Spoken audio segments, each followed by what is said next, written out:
Hi mga kalalabs! Kamusta po kayong lahat? Welcome back to another vlog. So for today's video, gagawa tayo ng siopaw. So matagal ko na tong pinaplan, pero dahil nga sobrang busy ni Mami Faye, ngayon lang tayo nagkaroon ng time para mag-vlog at para gumawa ng siopaw. So ipakita ko lang sa inyo yung ating ingredients. Naka-ready na siya na actually. And then mamaya ipapakita ko din sa inyo yung para sa dough. So let's do it! Ito yung mga ingredients. So what we have here is pork. You can use chicken kung ano yung gusto nyo. Pork yung gagamitin natin. Meron tayong onion and then garlic. Meron akong soy sauce, oyster sauce. Meron tayong cornstarch para sa pampalapot ng ating ito, yung ating ipapalaman sa siopaw. May ako dito, black pepper, sugar, and water of course. May kulang dito, hoisin sauce. Wala ako nun, pero we can use oyster sauce. So, ayun yung ating gagamitin para sa ating siopaw filling. And then, maglalagay din pala ako ng konting dito, star anise. And olive oil, of course, you can use, kung gusto niyo sesame oil, then you can use that. Pero gagamitin ko ay olive oil. So, first, igigisa natin yung ating karne. Maglalagay ako ng olive oil. Susukatin ko na rin siya. And I will try my best na ilagay yung saktong measurement ng mga ingredients natin. If ever na gusto niyo pong gayahin to. But again, hindi po ako professional sa paggawa ng siopaw. So, baka may mali akong magawa. Please comment down below kung may kulang ako or kung mayroon akong nagawang hindi tama sa ating paggawa ng siopaw. Feel free to comment down below. Ayan. So, magigisa na tayo ng onion.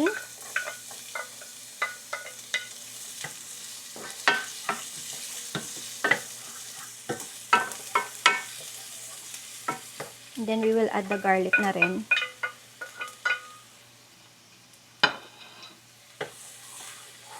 Halu-haluin lang yan hanggang sa magisa.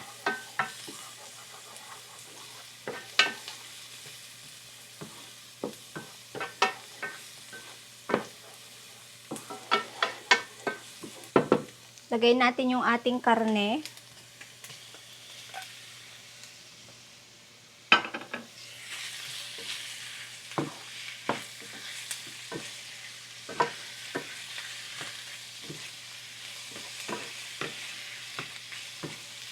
Okay, lagay na natin yung ating ibang ingredients. So, ilalagay ko yung oyster sauce, yung soy sauce, black pepper, and then yung ating sugar.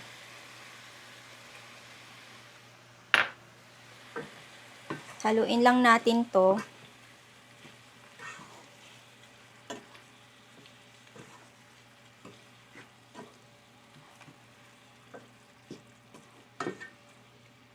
And then, lalagay din natin yung ating water.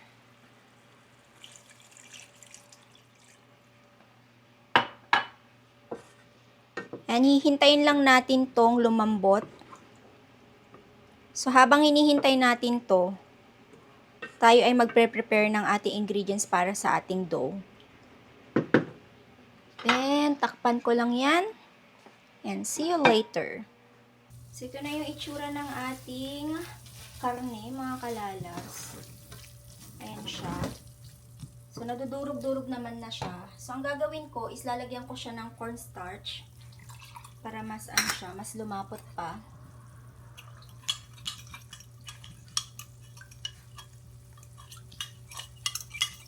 And then, after nito, papalamigin natin siya and then gagawin na rin natin yung dough. Para tuloy-tuloy na tayong gumawa ng ating siopaw.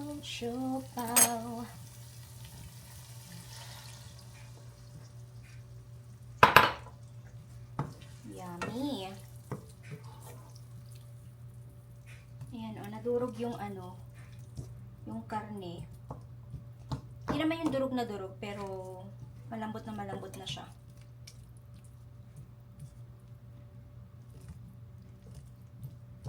Siguro mas madali pag chicken or pag pinakuluan nyo muna yung karne, palambutin nyo siya, tapos saka nyo siya igisa.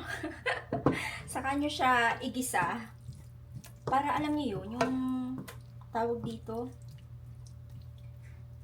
shredded pork ba? Pork meat yung makuha nyo. Pero okay naman kasi tinan nyo naman yung nangyari sa akin, oh. Diba, sakto naman siya. Okay na yan. And sakto na rin yung lasa nito kasi natikman ko na siya. Sakto yung sugar, sakto yung alat. Sakto lahat. Ayan. Okay na to.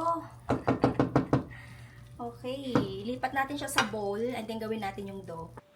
Gawin naman natin yung dough, mga kalalabs. Ito yung aking mga ingredients. Meron akong flour, meron tayong water, meron tayong sugar, meron tayong instant yeast, meron akong baking powder, meron tayong vegetable shortening, and meron tayong salt. So, ang gagawin ko is ilalagay ko muna yung sugar dito sa ating water. And then yung ating yeast. And hahaluin ko lang siya. And then maghihintay tayo ng 10 minutes. Pag nakita na nating bumula-bula yung ating yeast. So ito na yung mga kalalabs. Talagang kinakabahan ako na step sa ating siopaw. Itong ating pado. Okay, ayan. I-set aside natin yan. And ang gagawin naman natin is yung ating dried ingredients. So, we will add the flour. And then, yung baking powder. And then, yung ating salt. May nakita akong video na naglagay siya ng sugar pa dito sa dough. Pero ako hindi na ako maglalagay. Kung ano yung nasa natin, sa tubig natin kanina, yun na lang din yung aking yung ating sugar. Wala akong panghalo. So imimix ko lang to hanggang mag-combine lahat ng ingredients. Saka natin ihahalo yung tubig na may yeast mamaya. Hintay lang ako ng 2 minutes. 2 minutes, 8 minutes kasi 10 minutes yung natin eh. After 10 minutes, ito na yung itsura ng ating mga kalalabs, yung tubig na may yeast. So ngayon, ihalo na natin siya dito sa ating flour na may baking soda at salt. So dahan-dahan lang.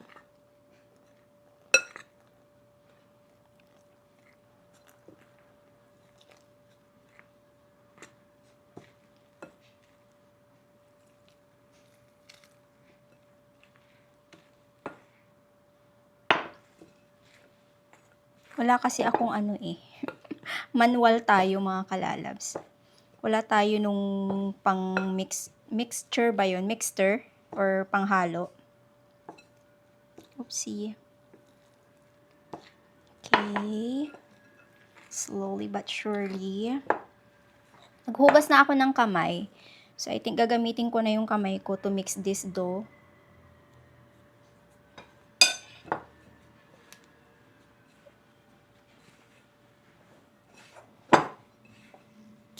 So, halo ko na lahat.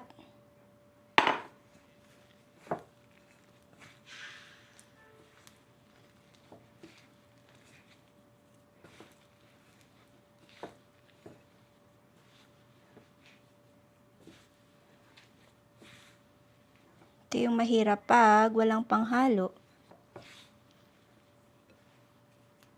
Dumidikit sa kamay.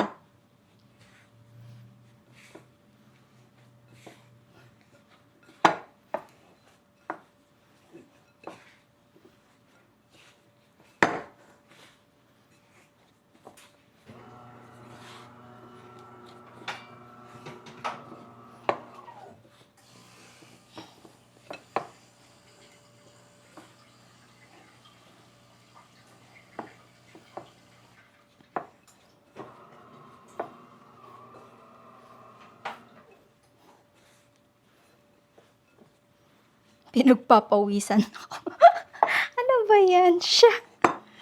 Tama ba yung ginagawa natin? pakiramdam ko naman, tama naman siya. Ewan na lang sa'yo, Mami Faye. Good luck. Ayan. Hirap pala nito.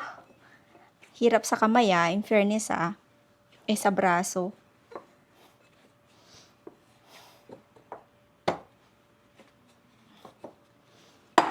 Okay. Okay. So, ganyan yung texture niya. Ngayon, maglalagay na tayo ng ito yung vegetable shortening na tawag. Ito daw talaga yung sikreto para maalsa daw yung ating bread at saka maging soft. Yun yung sabi nila. Okay, so ang gagawin ko is lalagyan natin siya sa ilalim. Saka natin siya imimix.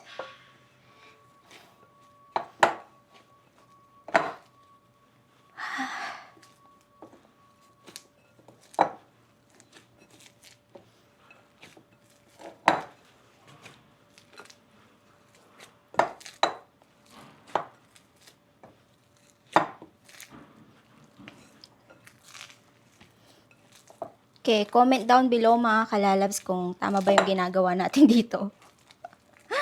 Kung hindi, pasyensya na. Parang yung yung shortening yata masyadong sakit sa kamay. Okay. Oh my G.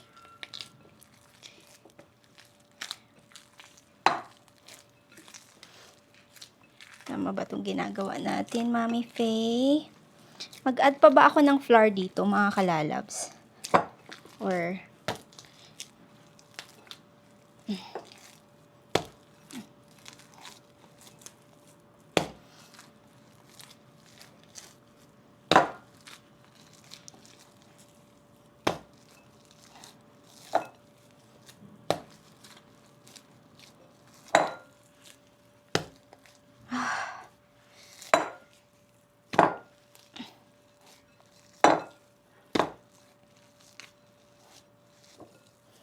ito pala yung mahirap na part sa paggawa ng siopaw. Is yung maggani-ganito ka. Okay.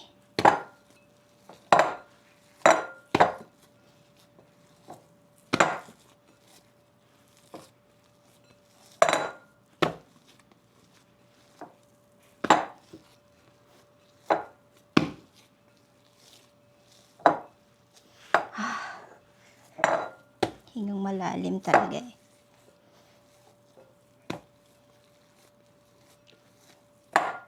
Okay. Ayan. I think perfect naman na to, no, mga kalalabs. Okay. Diyan natin siya dyan.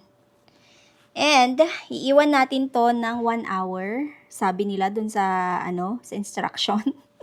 1 hour natin tong iiwan dito. And then, balikan natin siya mamaya after 1 hour. So, yun yung itsura niya. Let's see kung aalsa siya ng bongga. So, takpan natin siya ng malinis na towel. Ayan. See ya after 1 hour. So, i-check na natin yung ating dough, mga kalalabs, after 1 hour. And nandito si Papa Dip, umuwi siya. Di ko alam kung bakit. Pero alis din yan maya-maya. So, ayan. Let's see. Ngayon, handa na ba kayo? Ibababa ko lang kayo ng slide dyan. And then, taran! Ito itsura ng ating dough. So, sabi doon sa nakita kong video, maglagay daw ng konting flour. And then, saka mo suntukin. Para mag-release yung kanyang, anong tawag dito mga kalalabs, yung hangin. And then, tatanggalin na natin siya dyan. Then, after that, ngayon, hahatiin na natin siya. Hindi ko alam kung ilan piraso yung magagawa natin.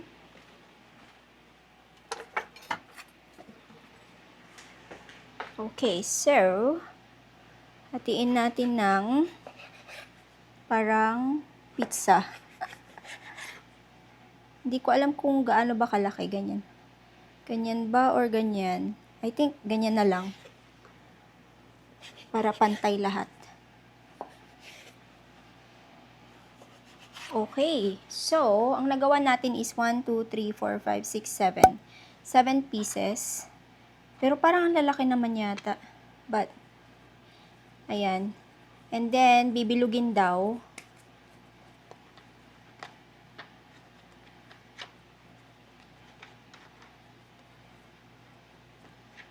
Oh. Then, lalagay ko siya dito sa may ano ko. Sa may baking pan, dito ko siya papaalsain ulit. Kasi sabi, iiwan pa ng 10 minutes bago natin siya lagyan ng palaman. So, lagay ko siya dyan. Same nang gagawin natin dito sa isa. And then, bibilugin lang hanggang sa matapos.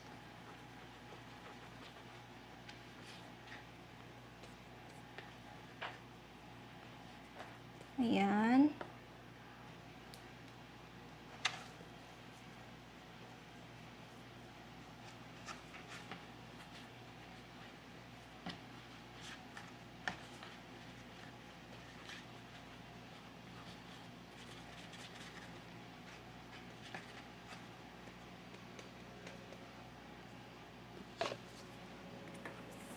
Okay, ito yung itsura niya. So, meron tayong 8 pieces. And then, tatakpan ko lang ulit. And then, babalikan natin siya after 10 minutes. Alam niyo mga kalalabs, matrabaho pala ang paggawa ng ng siopaw. Like, I think it will take maybe 2 hours, something like that. Lulutuin mo yung karne niya, tapos yung palaman ng siopaw, and then yung dough. Maghihintay ka ng May nakita akong video, ang sabi niya, like, pwede mo na siyang, kunyari, di ba, napa-rice mo na siya, napaalsa mo na yung dough, and then, pwede mo na siyang palamanan, and then, pag pinalamanan mo na siya, isi-set aside mo siya for 1 hour. Pero yung isa kong nakitang video naman, ang instruction niya is, 10 minutes, like, mo siya, bibilugin mo siya, iiwan mo siya sa counter ng 10 minutes. And then, after that, papalamanan mo siya. And then, after mo siyang pinalamanan, iiwan mo ulit siya ng 20 minutes. And then, saka mo siya i-steam. O, diba? Ang daming procedure. Ang dami kasi iba't ibang ways ng paggawa ng siopaw. And, alam nyo ba, meron lang akong gusto i-share sa inyo. No? Hindi ko alam kung ano tong nararamdaman ko. Pero, lately, irritable ako. Hindi ko alam kung bakit. Parang, siguro dahil sa pagod din. Yung ayoko yung iniistorbo ako. Ayoko yung parang, naanuhan ko nga si Papa Dim. Nasigawan ko siya kanina. Sabi ko, huwag mo nga akong iniistorbo. Sabi ko, kasi ang dami-dami kong ginagawa. Ang dami-dami ko iniisip. So, irritable si Mami Faye. Tapos, pumasok ako sa room. Sabi ko, pasensya ka na, nasigawan kita kasi nga, basta feeling ko, kailangan ko magsabi sa kanya na wag yung parang pasensya ka na kasi sigawan kita. Kasi nga, parang iba yung pakiramdam ko. Lately, parang irritable ako na ewan. So, meron akong moment na ganyan. Pero, siguro dahil sa pagod, dahil ang dami-dami ko iniisip, no? Kaya siguro ganun. Tapos, like, every single day, syempre gawain ko lahat dito sa bahay. Tapos, meron pa akong ginawang pasabay. Nagpatong-patong. Tapos after that, iisipin ko ano lulutuin ko for dinner. Parang yung cycle ko, parang nakakapagod siya. So, pag ganun, nagpipris ako. Yung parang, ihinto muna ako ng konti. Tapos, yung parang alam mo yung maghinay-hinay. Kasi pag napagod ka din talaga, parang pakiramdam mo parang kang nag-shoulder ng sobrang bigat. Pag ganun. Ako kasalanan ko yan kasi isa ako sa, hindi marunong magpahinga. So, ayun, like may pasabay tayo, may trabaho tayo, tapos trabaho ko pa dito sa bahay, tapos vlogging pa.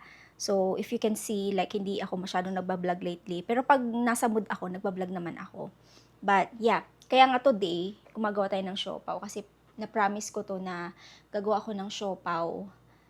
Ipapakita ko sa inyo kung paano natin siya gawin, even though hindi ako talaga professional sa paggagawa ng siopaw na ganito.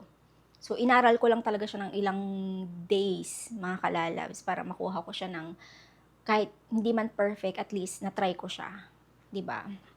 Ipapatry din natin to kay Papa Dave. Actually, hindi dito siya sa bahay. Hindi ko alam kung bakit siya umuwi.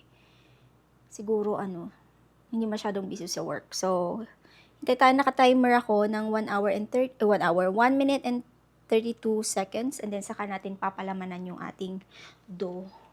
Smell, amoy yung tinapay, parang nasa paniderya ka. Parang ganun, yung amoy ng dahil siguro dun sa yeast, no? I-reveal na natin ang taran! O, 'di ba may malaki, may maliit, may malaki, may maliit, may pantay, basta yun na yun. Hindi siya perfect. So, palamanan na natin siya. So, first is, kailangan palang mga kalalabs.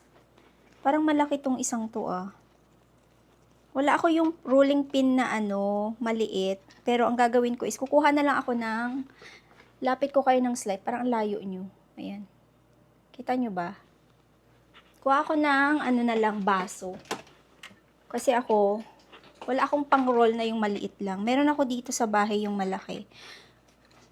So, sabi, wag mo daw masyadong anuhin yung gitna para hindi siya mabutas.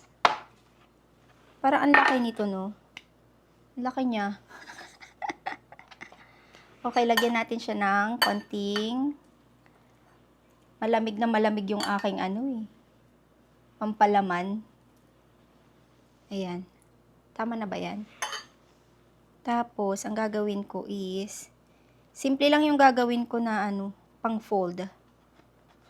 Kasi, mas okay pag simple lang. Kasi kung masyadong maarte, baka magkaroon tayo ng problema. Okay. Kanya yung tsura niya. Ayan, o diba? Nakalimutan ko yung pangpapatungan ng siopaw. But, okay lang yan. Kunin ko na lang yung pang natin, yung paper. Next naman ang ating siopaw best friend. Okay. Lagyan ko ulit ng palaman. Ayan, damihan na natin yan. Para sulit. Uy, ang bango Fairness naman sa yung siopaw ka. Oopsie. There you go.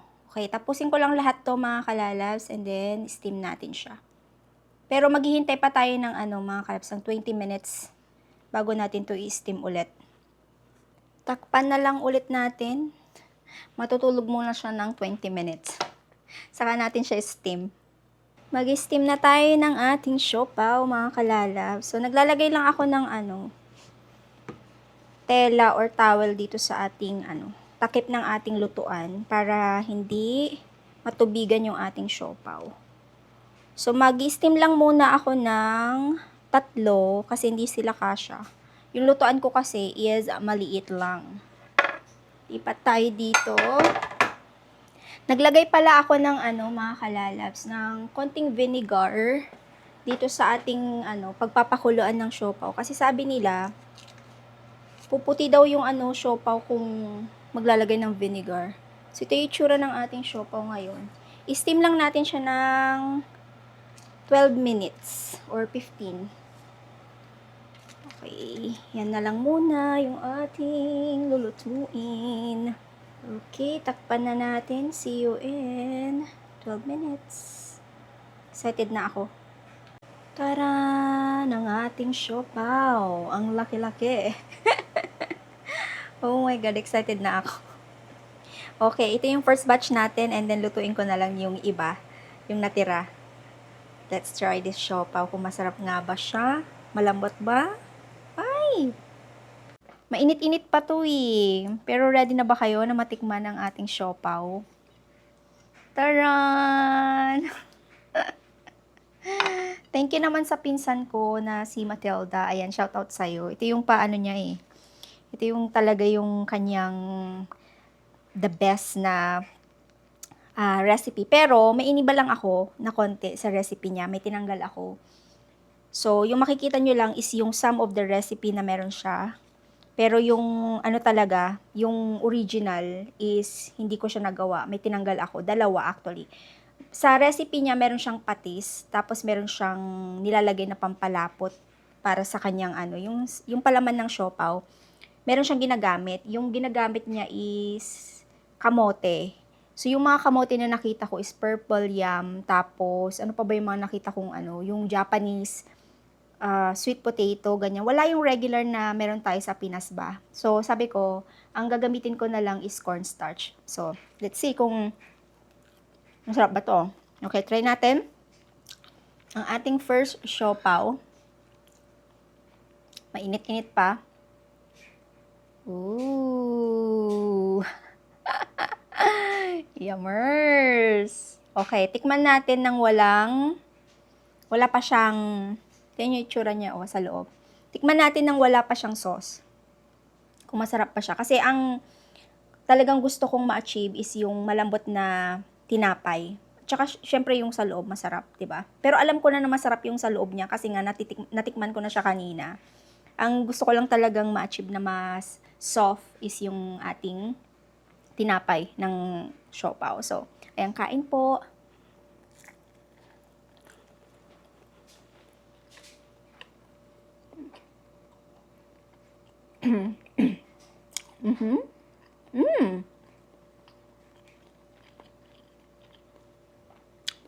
Okay. Tastes good. Masarap yung tinapay niya. At parang hindi mo na kailangan ng sauce kasi nga yung loob ng yung palaman ng siopaw is sakto na yung lasa niya. Tinimpla ko talaga siya ng yung parang gusto ko is ma-achieve yung kung ano yung binibenta sa bakery, sa Joyce at saka sa Newtown Bakery. But of course, different yung sa akin, different din yung sa kanila. Pero overall, gusto ko pa rin yung na-achieve ko this time. Kahit, alam niyo yun, hindi ako sanay magluto ng mga ganito. Na-achieve ko pa rin siya ng, para sa akin, perfect. Para tayong bias dito, no? Parang, sinasabi mo lang yata yan kasi gawa mo, no? But anyway, sinasabi ko lang sa inyo yung nalasahan ko sa ginawa ko, no? Gusto ko lang sabihin sa inyo na kahit hindi siya perfect, nagawa ko pa rin siya. So, ayan. Nilagyan ko siya ng sauce.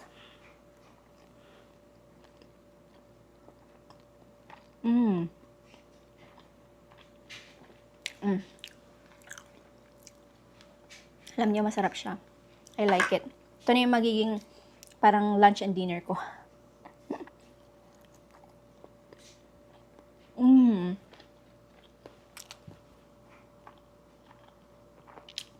Sarap siya. Patikim natin siya kay Papa Dib din. Lab! Do you wanna try my siopaw? Okay.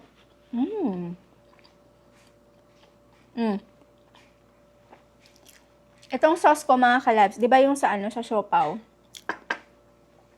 Yung sauce nila, matamis, di ba? Pero hindi siya masyadong matamis. I think need kong tansyahin yung alat.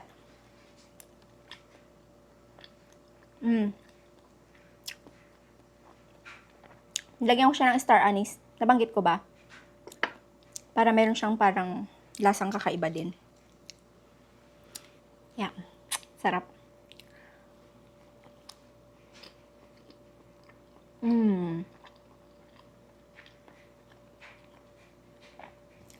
Alam nyo, next time mga kalalabs, yung gawin nyo. Siopaw! Siopaw. I made sauce here, but I don't know if you liked it. But try this one, the siopaw. Let them know. I want you to be honest. Tell them how is it, okay? Is it soft? Because It's soft. I worked so hard for this. It's took a long time, 2 hours. when I grew up, actually, in India, India? You grew up in India? the Chinese part of India, my heritage, and we would have these steam buns, Okay. and my parents would make them. So I want to see if it's original. I'm going to taste the dough first. Parang totoong-totoo yung story niya, no? How is it? Like it? And I got some meat here. What do you think about it? Is it like, do I need to make Tastes it like perfect? my childhood. Like back on the border of India and China, we used to steam these buns daily in the morning, and the aunties would present these to us. It was so amazing. Imagine they will believe you what you're talking about. Nagjo-joke It's lang the siya. same. This the same? Okay. Tastes really good. I like the bread. Tastes like home. Yeah. So, nagustuhan siya ni Papa Dave. Shishay. Siya. Nagkukwento ng kung ano-ano yun. Mamaya paniwalaan niyo yung sinasabi niya. Nagbibiro lang siya. Si Nicole din ang next. Ipapatikim natin to sa kanya mamaya.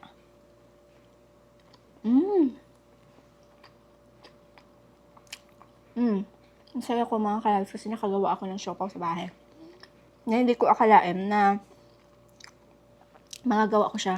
Yan yun naman, oh. Nakabusog yung isang ganito lang. Biruin mo, pag bumili ka ng ganito, isang piraso, how much is it now? $3, $4? Nakalimutan ko na.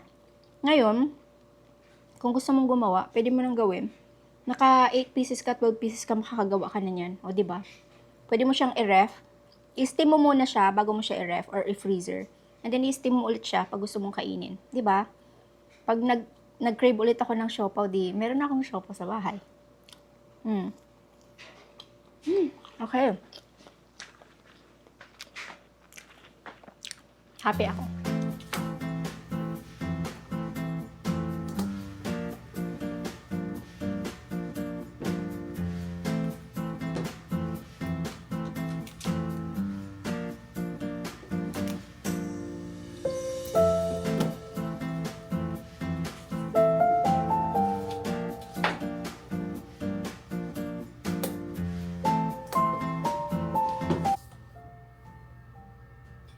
Nilalagyan ko ng ano to mga kalalabs, ng ganyan oh. Yung sticker na may pa-thank you. Kasi, may resibo pa to. Ayan. Kasi ang nangyari is, pag binili mo yung ganito, yung mini perfume, meron silang authentication dito na card na 100% or patunay na authentic yung mga binibili nyo. So, meron silang ano dyan, card. So, pag na-redeem mo na yon, o-open nila yung box, tapos kukunin nila yung card dito. Kaya, ngayon, ang ginagawa ko is nilalagyan ko siya ng sticker na ganyan. Para maging safe din siya, hindi siya yung matanggal. Kasi madali itong mabuksan eh. So, ayan, buti na lang meron akong ganito. Yung pa-sticker. Ngayon, ang gagawin ko is ino-organize ko lang siya para pag i-empake ko na is maayos na siya, hindi ko na siya iisipin. So, slowly but surely, piniprepare ko na siya kasi malapit na rin kaming umuwi.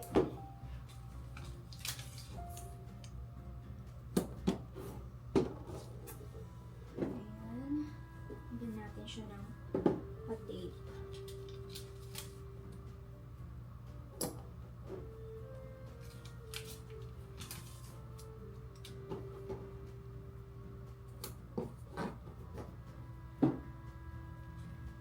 Grabe, ang sulit ng mini perfume talaga na yan. May ganito din. Good girl. Mabango talaga to.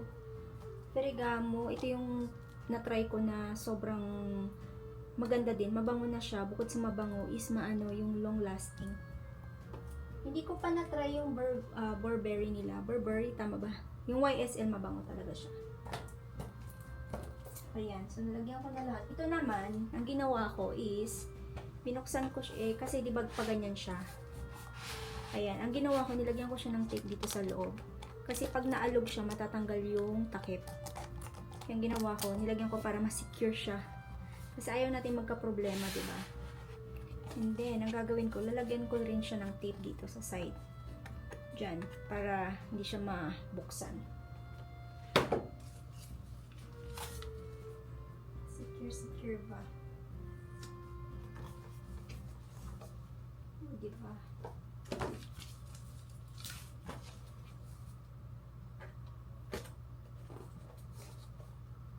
Perfect. Anyway, mga kalalabs, I think I'll be ending my vlog na rin.